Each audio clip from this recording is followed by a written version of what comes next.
Terima kasih Anda masih bersama kami dalam Sapa Indonesia Pagi. Saudara, saya Disti Larasati. Tepat 1 pekan, diplomat muda Kementerian Luar Negeri Arya Daru Pangayunan ditemukan tewas di kosannya di kawasan Menteng, Jakarta Pusat. Namun hingga kini polisi belum juga menyimpulkan penyebab kematian korban ke depan publik. Dugaan pun kemudian bermunculan, termasuk keterlibatannya sebagai saksi dalam persidangan kasus perdagangan orang atau TPPO.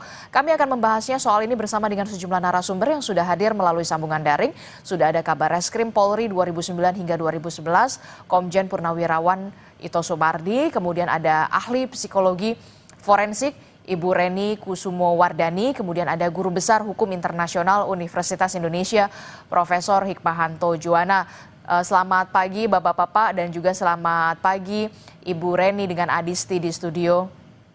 Selamat pagi Mbak Adisti. Pagi.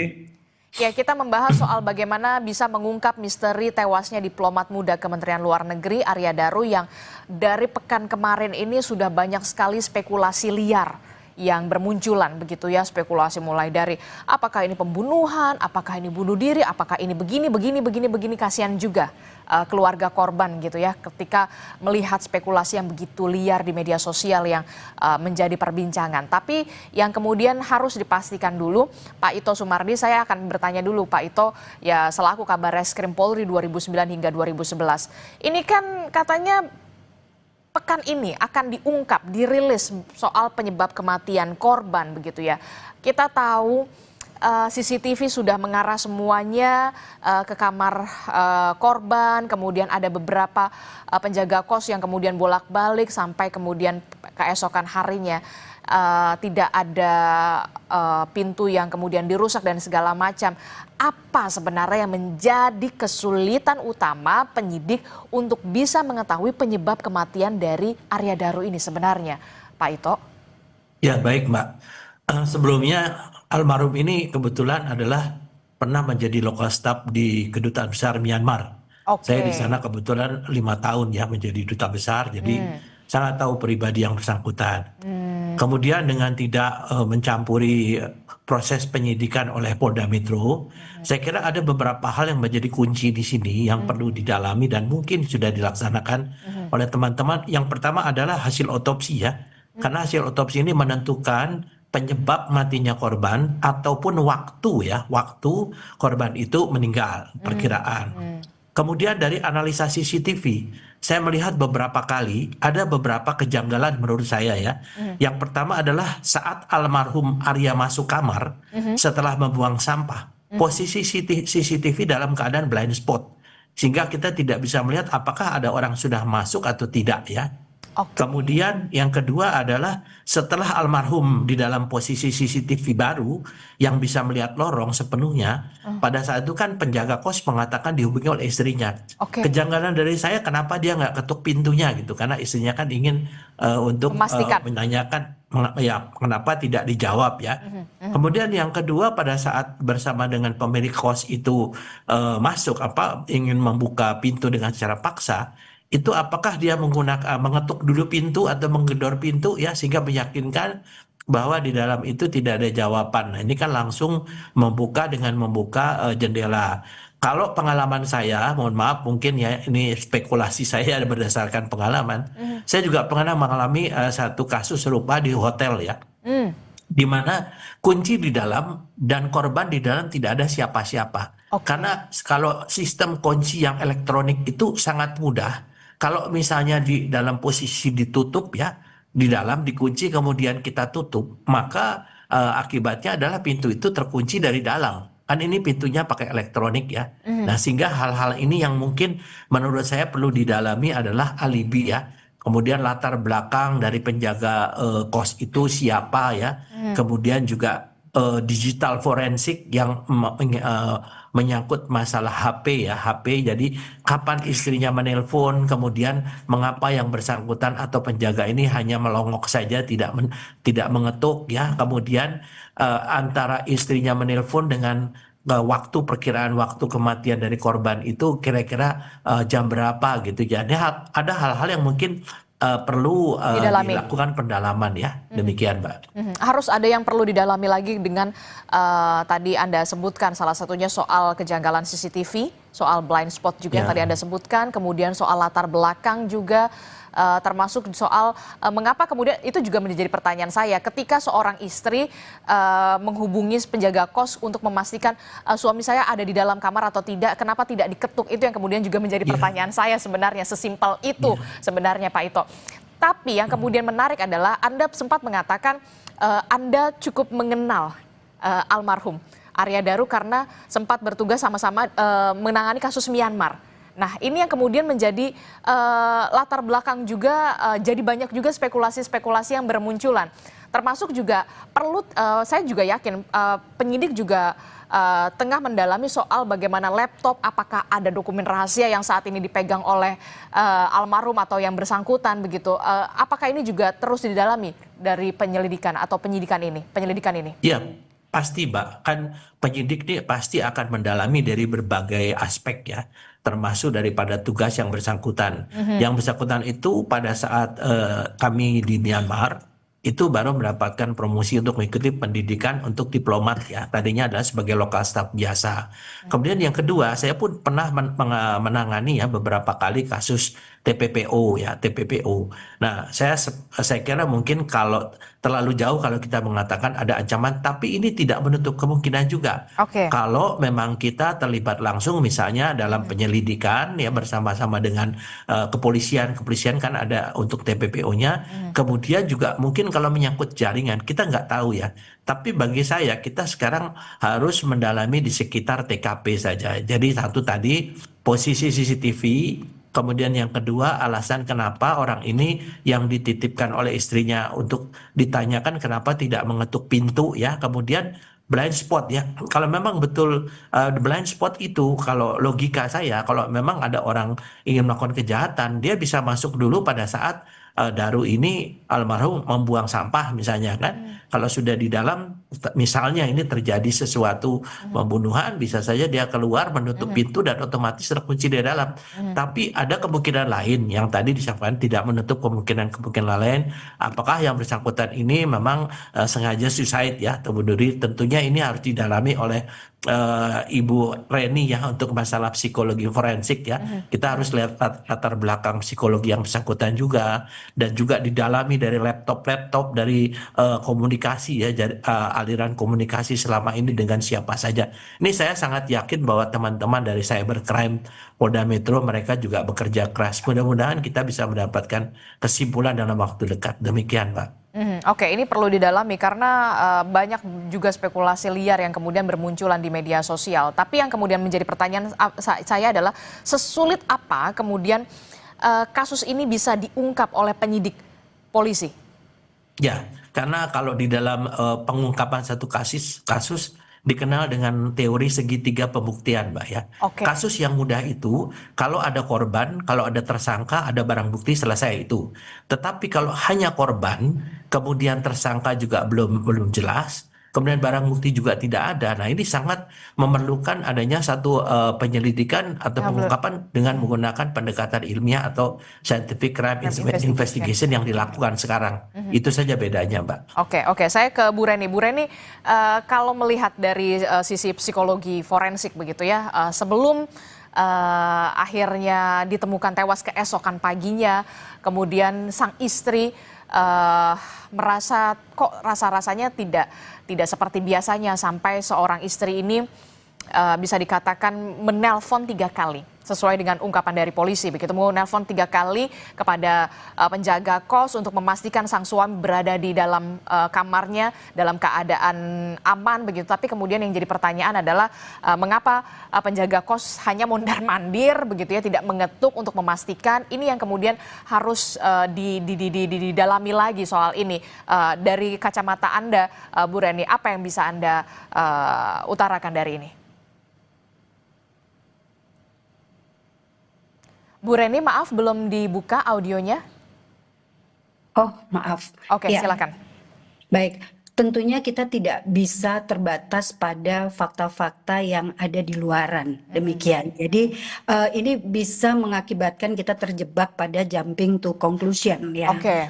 Dalam perspektif psikologi forensik, sekalipun misalnya dipastikan bahwa ini adalah bunuh diri atau ini adalah pembunuhan, tentu perlu dilihat latar belakang atau motivasi seseorang, hingga kalau dia bunuh diri, kenapa kok dia melakukan bunuh diri? Kalau ini pembunuhan, kenapa kok dia sampai melakukan tindakan atau dibunuh begitu ya. Dan kemudian di sini perlu dilakukan penyelidikan lebih lanjut untuk menentukan psychological cause of death dan psychological manner of death-nya, untuk memahami aspek psikologis yang terkait dengan kematian korban. Nah, psychological cause of death ini merujuk pada latar belakang dari faktor psikologis yang menyebabkan kematian seseorang, seperti misalkan ada atau tidaknya gangguan mental. Apakah korban memiliki gangguan mental tertentu seperti depresi yang mendalam, atau mungkin bahkan skizofrenia atau gangguan di dalam kepribadiannya. Kita juga perlu melihat stres yang terjadi. Apakah korban sedang mengalami stres yang berat sebelum kematiannya, dan stresor sebuah stres itu bisa berasal dari eksternal maupun dari internal dirinya. Nah, tapi kalau dari kita lihat secara sekilas, kita tidak bisa secara sekilas begitu ketika kita melihat almarhum begitu ya, sebelum akhirnya ditemukan tewas di kamarnya, kita melihat sempat buang sampah, kemudian sempat berbicara juga, berkomunikasi melalui handphone begitu ya. Ada tidak tanda-tanda kemudian ada kecemasan di sana atau kekhawatiran di sana, rasa was-was di sana dari visual yang kita bisa saksikan bersama di CCTV yang sudah ramai beredar di media sosial? Ya, kalau saya tidak melihat secara langsung barang buktinya ya, hanya dari televisi, itu memang tidak terlalu jelas bagaimana ekspresi dari korban. Jadi misalkan pun tidak terlihat kecemasan, seseorang itu bisa saja melakukan hal yang disebut sebagai masking emosi begitu ya. Jadi ada orang-orang bahkan di dalam situasi stres tertentu itu bisa menyembunyikan emosinya untuk tidak terlalu terlihat begitu. Itu sebagai salah satu bentuk defense mekanisme. Nah, sayangnya kita tidak bisa lihat secara persis untuk mengetahui dia dalam keadaan cemas atau tidak dari apa yang tertampil di CCTV yang beredar ya di televisi atau pemberitaan. Oke, termasuk juga soal penemuan jenazah korban begitu ya, yang dalam keadaan, mohon maaf sekali, dalam keadaan terlilit lakban begitu ya, tidak ada sidik jari dari polisi, tidak ada sidik jari sejauh ini selain sidik jari korban begitu, termasuk juga soal keadaan jenazah yang tertutup selimut. Apa yang bisa Anda baca dari sini? Iya, saya khawatir ini ada situasi internal dari korban yang mengakibatkan tindakannya melakukan hal tersebut. Tapi ini tadi ya, kita tidak boleh jumping to conclusion, karena stres, kalaupun dia stres itu bisa stresornya dari dalam diri sendiri, bisa juga dari luar diri sendiri. Maka di sini yang tadi saya sampaikan, psychological manner of death itu juga perlu untuk dilihat. Ada tidak sih motivasi dari yang bersangkutan melalui rekam jejak kehidupannya itu yang menyebabkan situasi depresi, kecemasan, atau keinginan untuk melarikan diri dari masalah, atau mungkin bahkan ada stresor dari pihak-pihak tertentu. Jadi selain motivasi juga kita perlu meneliti manner of death dari intensinya. Apakah memang ada dari rekam jejaknya kematian tersebut itu diinginkannya atau tidak. Dan kemudian juga kita perlu mempelajari emosinya, di mana kita tidak bisa hanya melihat dari salah satu barang bukti ya, tetapi kita perlu membongkar untuk menelusuri rekam jejak kehidupan yang bersangkutan. Bagaimana emosinya sebelum kematian, apakah ada emosi sedih, marah, takut, atau putus asa. Nah, ini tentunya teman-teman yang turun langsung di Dan harus lapangan didalami pemeriksaan juga dengan istri korban, kemudian rekan-rekan kerja korban. Ini yang kemudian harus menjadi menjadi puzzle yang kemudian harus dijadikan satu soal penyebab kematian. Termasuk juga tadi Anda menyebutkan soal stres begitu. Apakah kemudian ada hal yang kemudian memberatkan dalam pekerjaan, termasuk soal tekanan atau justru kemudian isu yang beredar di luar adalah soal bagaimana manner atau perilaku dari korban begitu yang kemudian juga jadi spekulasi liar. Ini yang harus benar-benar dipastikan oleh penyidik. Jangan sampai kemudian kasihan juga keluarga korban. Betul, betul, betul Mbak Adisti. Jadi dari riwayat kehidupannya itu kita akan melihat bagaimana gambaran kepribadiannya, pola tipikal responnya terhadap stres, apakah ada stresor terkini, hubungan interpersonalnya, hingga rencana-rencana kehidupannya dan masih banyak lagi telusur kehidupan yang perlu diperjelas. Sehingga nanti psikolog dapat menjelaskan melalui analisis perilaku apakah rating letality-nya ini bunuh diri atau dibunuh. Kalau melihat dengan secara kita lihat dengan ditemukannya si Arya Daru begitu ya, korban ini Arya Daru almarhum terlilit lakban, tidak ada sidik jari dan segala macam, dibalut dengan selimut. Kemungkinannya bunuh diri atau dibunuh? Itu tadi Mbak, kita perlu data yang lebih banyak. Perlu ada data. Ya betul, tidak cukup hanya dari sedikit fakta seperti itu untuk membuat satu simpulan. Ini yang tadi saya sebutkan bahwa kita tidak boleh terlalu terburu-buru berspekulasi, jumping to conclusion ya, lompat pada simpulan hanya dari fakta-fakta yang sedikit. Oke, saya ke Pak Prof Hikmahanto. Prof, ini kalau kita lihat ya, korban Arya Daru merupakan diplomat muda Kementerian Luar Negeri dan tadi juga Pak Ito mengatakan sempat juga bertugas bareng begitu ya di Myanmar soal TPPO begitu ya, menangani soal TPPO. Nah, seorang diplomat Kementerian Luar Negeri begitu, diplomat muda, apa yang kemudian menjadi tantangan tersendiri untuk kemudian bisa mengungkap suatu kasus begitu ya, seorang diplomat, termasuk juga apakah juga tengah ada dokumen-dokumen rahasia atau seperti apa sebenarnya kalau kita melihat soal dari latar belakang pekerjaan? Ya, kalau kita lihat dari latar belakang pekerjaan, biasanya apakah yang bersangkutan di perwakilan ataupun di Kementerian Luar Negeri, khususnya di Direktorat Perlindungan Warga Negara Indonesia, itu mereka-mereka yang sebenarnya diplomat yang tidak pada umumnya. Karena diplomat seperti ini adalah diplomat yang punya passion, ya, passionnya itu adalah kemanusiaan. Mereka bertugas melakukan penyelamatan terhadap nyawa. Ya, kita tahu bahwa kalau misalnya ada isu TPPO begitu ya, yang ingin diselamatkan bukan pengungkapan apa yang terjadi terhadap TPPO dan lain sebagainya, tapi bagaimana menyelamatkan manusia-manusia warga negara Indonesia yang menjadi korban dari TPPO ini. Demikian juga yang bersangkutan terakhir melakukan evakuasi terhadap warga negara kita di Iran. Itu sekali lagi ini adalah masalah kemanusiaan. Nah, tentu beliau pasti saya yakin bahwa dari sisi kemanusiaan beliau tahu betapa nyawa itu sangat berarti ya. Jadi seperti inilah memang tugas dari seorang diplomat yang bertugas untuk melakukan perlindungan terhadap warga negara Indonesia. Dan kalau kita lihat bahwa posting beliau yang bersangkutan ini kan akan ke Finlandia ya. Finlandia boleh dikata tidak terlalu banyak masalah perlindungan terhadap warga negara Indonesia. Mungkin dari pimpinannya merasa bahwa dengan beliau bekerja secara all out dalam melindungi warga negara kita, melihat dari sisi kemanusiaan, lalu diberi semacam reward untuk ditempatkan di wilayah yang relatif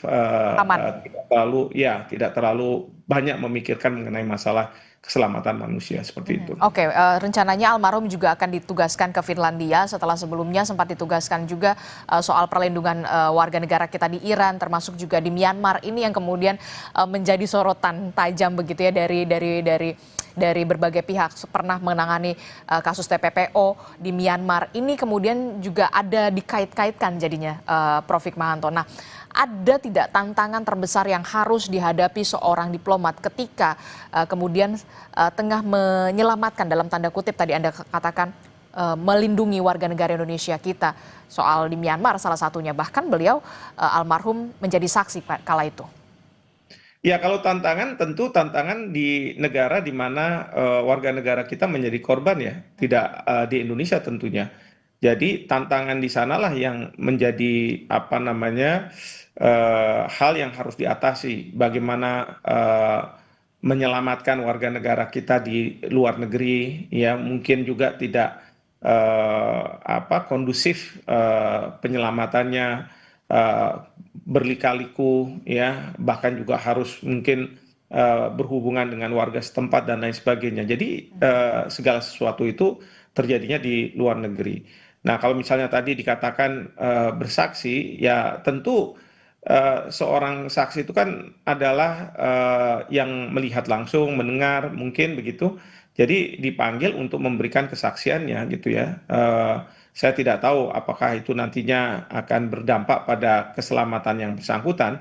Bisa saja sih, memang saksi ini dipanggil di Indonesia untuk menyampaikan apa yang dia lihat, dia dengar, ya sendiri begitu. Nah, tapi sekali lagi tugas sebagai seorang diplomat itu yang berkaitan dengan masalah perlindungan itu adalah yang pasti adalah sisi kemanusiaan, ingin menyelamatkan setiap manusia warga negara Indonesia seperti itu. Prof, ini kan tadi Bu Reni sempat mengatakan soal stres ini juga harus didalami begitu ya. Apakah yang bersangkutan dalam hal ini adalah korban Arya Daru juga sempat mengalami stres atau seperti apa penyebabnya. Nah, ada tidak kemungkinan atau tekanan dari pekerjaan sebagai seorang diplomat ini kemudian sampai harus menyebabkan Arya Daru kemudian mengakhiri nyawanya begitu ya? Walaupun kita tahu ini masih banyak spekulasi, masih ada berbagai macam spekulasi di luar sana. Ya, sebaiknya memang kita tunggu kalau misalnya berkaitan dengan almarhum ya. Karena menurut saya tidak pantas juga kalau saya memberikan spekulasi, menambah spekulasi. Tetapi sebagai seorang diplomat seperti tadi saya katakan, dan saya melihat track record dari almarhum, beliau ini concern sekali terhadap masalah kemanusiaan. Ya, jadi kalau misalnya di Direktorat Perlindungan Warga Negara Indonesia, kalau mereka yang tidak punya passion, itu biasanya tidak akan bertahan lama. Mereka akan minta untuk dipindah dan lain sebagainya.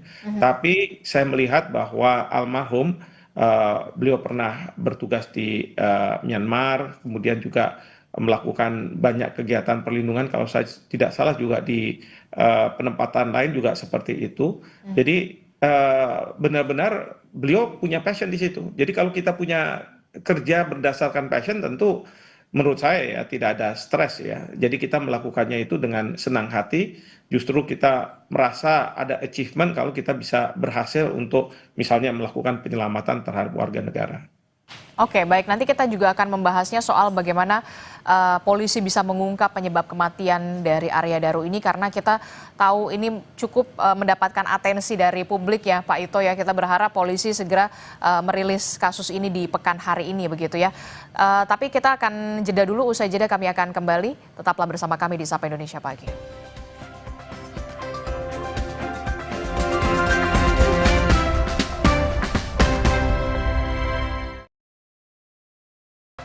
Terima kasih Anda masih bersama kami dalam Sapa Indonesia Pagi. Saudara, kita masih membahas soal bagaimana mengungkap misteri kematian dari diplomat muda Kementerian Luar Negeri Arya Daru yang ditemukan tewas di kamar indekosnya.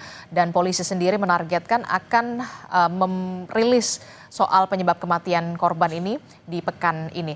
Kita masih membahasnya bersama dengan Pak Ito Sumardi, kemudian ada Prof. Hikmahanto Juwana, kemudian juga ada Bu Reni. Saya ke Pak Ito. Pak Ito, ini harus didalami oleh penyidik begitu ya, karena banyak sekali isu liar yang kemudian harus dibuktikan tentu saja soal bagaimana soal ada tidaknya soal kasus pembunuhan atau bunuh diri atau bahkan soal penyimpangan. Ini yang kemudian sebenarnya saya tidak mau terlalu mendalami soal itu karena menghargai perasaan dari keluarga korban pastinya, Pak Ito. Tapi yang kemudian harus diselidiki adalah dokumen apa yang kemudian tengah dipegang oleh Arya Daru, termasuk soal laptop yang saat ini juga sudah diselidiki oleh penyidik, termasuk juga komunikasi terakhir bersama sang istri. Inilah yang kemudian harus sebenarnya digali dan diungkap. Ya, Ito. baik, Mbak. Pertama, mungkin perlu saya luruskan bahwa almarhum adalah local staff dulu di KBRI Myanmar Lokal dan staff. mendapatkan promosi untuk sekolah diplomat dan kalau tidak salah menjadi saksi di kasus di Jepang ya, TPPO di Jepang. Nah, kalau pertanyaan tadi kita melihat dari dua perspektif ya.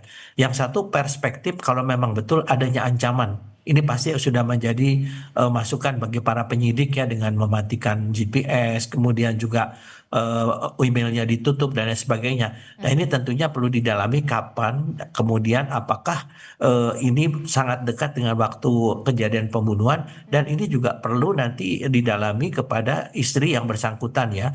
Nah, dan kalau untuk masalah perspektif psikologinya, ini tentunya Ibu Reni yang lebih tepat untuk menjelaskan.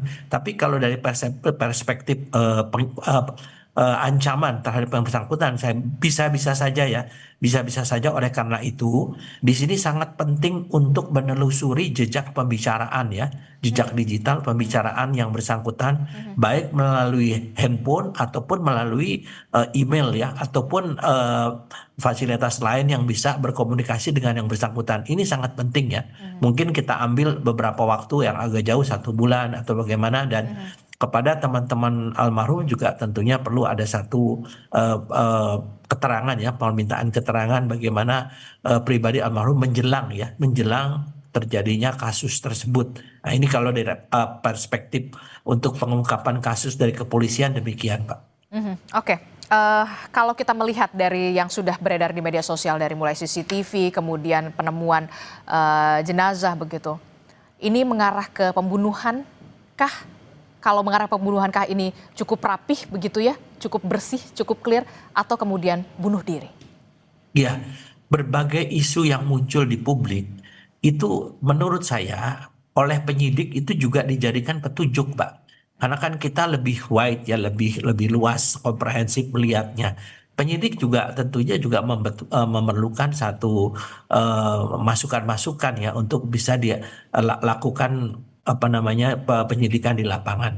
Kalau untuk menentukan apakah ini pembunuhan atau bunuh diri, saya kira ini memang saat ini mungkin beberapa kesimpulan sudah mengerucut yang nanti akan disampaikan mungkin oleh Polda Metro Jaya dalam waktu dekat. Ya, mudah-mudahan apa yang disampaikan ini betul-betul bisa didukung oleh suatu hasil yang betul-betul saintifik sehingga tidak ada lagi hal ini dispekulasikan di masyarakat atau mungkin dianggap polisi ini tidak serius, padahal polisi untuk masalah ini betul-betul harus sangat hati-hati dan harus betul-betul cermat ya membaca semua masukan daripada info. Saya juga sering berkomunikasi dengan Pak Ade ya, Kabid Humas Polda Metro Jaya, dan beliau juga akan menyampaikan kepada penyidik itu perspektif dari saya yang mungkin kebetulan saya punya pengalaman selama cukup lama di penyidikan dan pernah menangani kasus serupa di dua tempat saya bertugas, dan alhamdulillah kita bisa mengungkap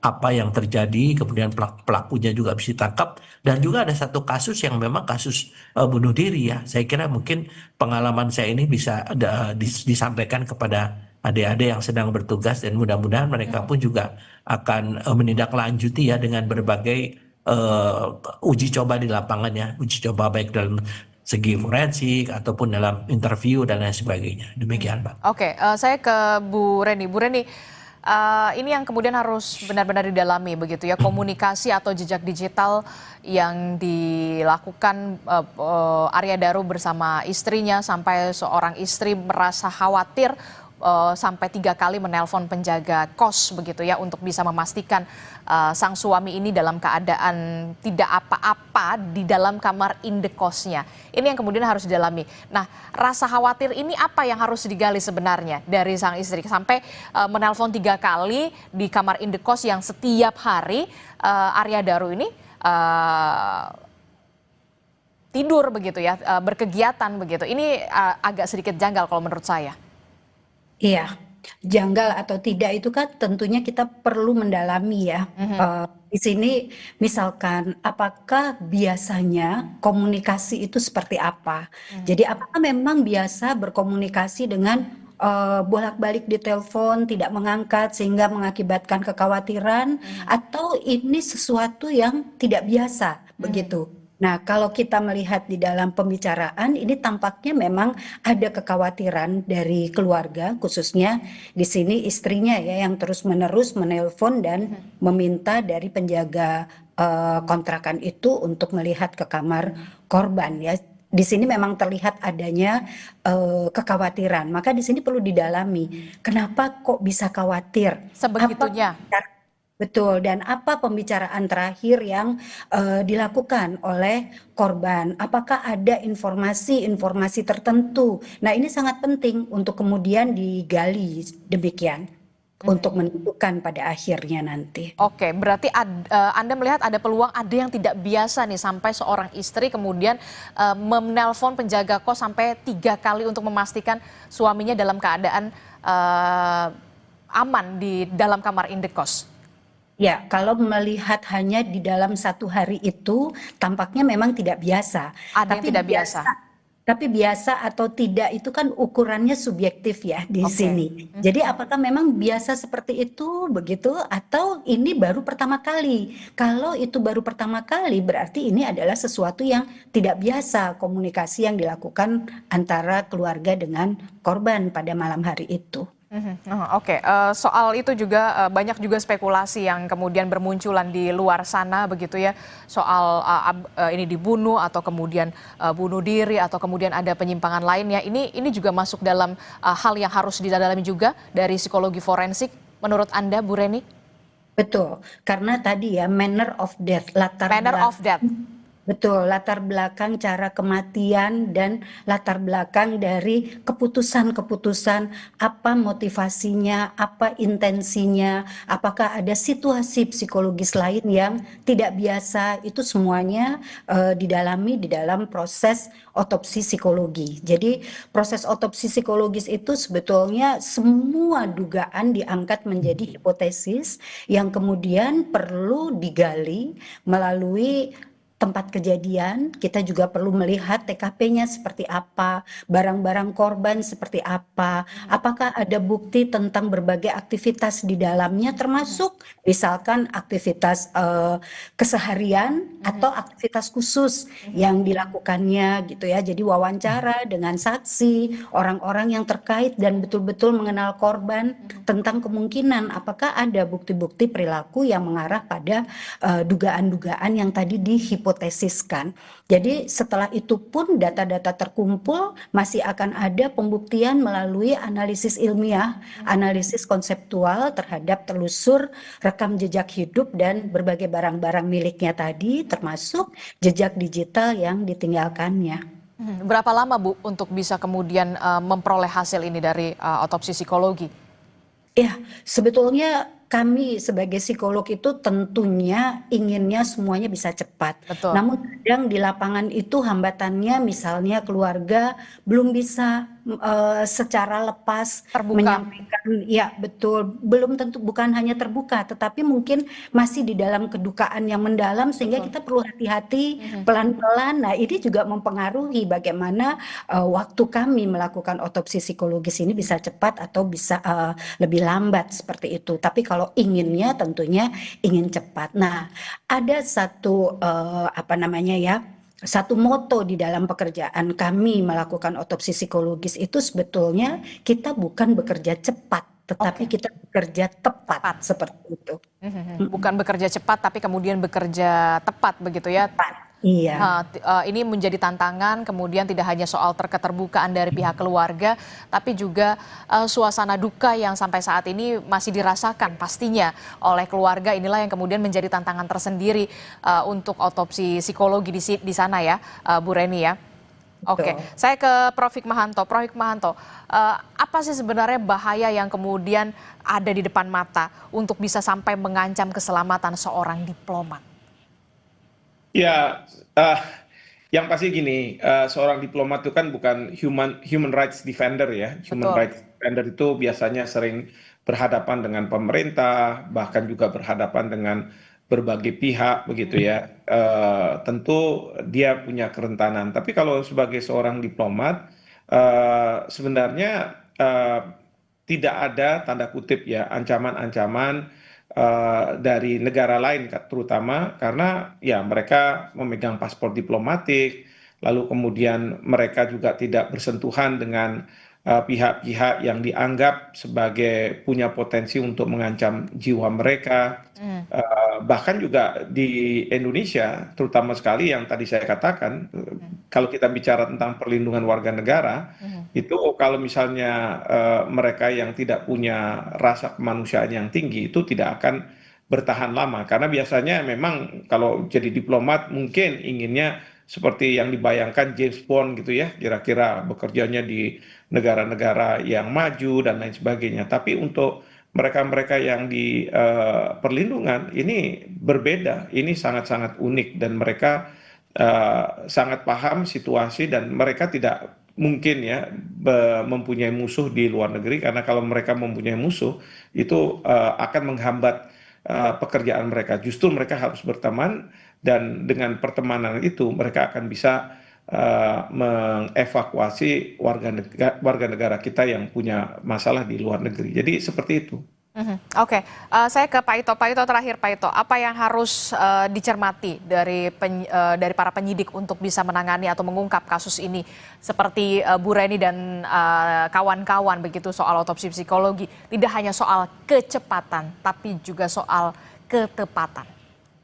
Ya, baik Mbak. Karena saat ini kan yang dilakukan adalah penyidikan secara saintifik ya, sehingga di sini yang saya dengar teman-teman itu sudah menggunakan ahli-ahli forensik termasuk psikologi forensik dan tentunya dalam proses pengungkapannya bekerja secara simultan. Ya, oleh karena itu Pak Kapolda kan menyampaikan mudah-mudahan dalam sepekan dapat memberikan satu kesimpulan. Nah, di sini betul kata Bu Reni, selain tidak berdasarkan kecepatan tapi ketepatan juga kecermatan. Nah, kecermatan ini tentunya diambil dari berbagai hasil penyidikan secara forensik disatukan kemudian membuat satu kesimpulan. Sehingga saya setuju dengan Pak Yuda tadi, kebetulan teman saya Pak Direktur Pelindungan Warga Negara, kita jangan berspekulasi dulu. Betul. Namun kalaupun ada hal-hal yang disampaikan dengan kecurigaan-kecurigaan, tentunya kita harapkan bahwa teman-teman penyidik dapat juga menjadi satu petunjuk sehingga lebih lengkap daripada yang tadi disampaikan oleh Mbak, misalnya kenapa yang bersangkutan tidak mengetuk pintu. Nah, apakah dengan tidak mengetuk pintu dari waktu pertama jam 1 sampai jam 5 itu istrinya juga tidak meminta kembali untuk yang bersangkutan coba memastikan apakah ada atau tidak. Nah, ini tentunya akan menjadi pendalaman dari teman-teman penyidik di Polda Metro. Saya kira demikian, Pak. Oke, kita akan tunggu bagaimana hasil dari penyelidikan kasus ini soal penyebab kematian dari diplomat Kementerian Luar Negeri. Ada yang ingin ditambahkan singkat saja, Bu Reni, soal ini?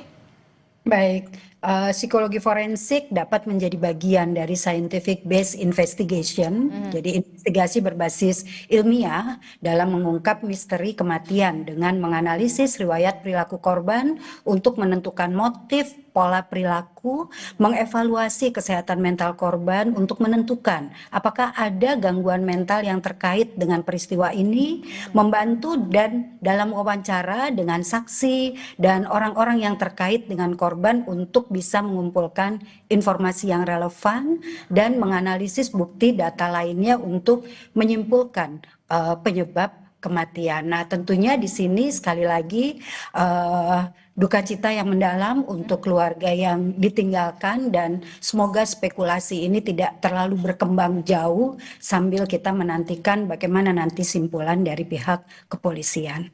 Oke, Prof. Hikmahanto, singkat saja.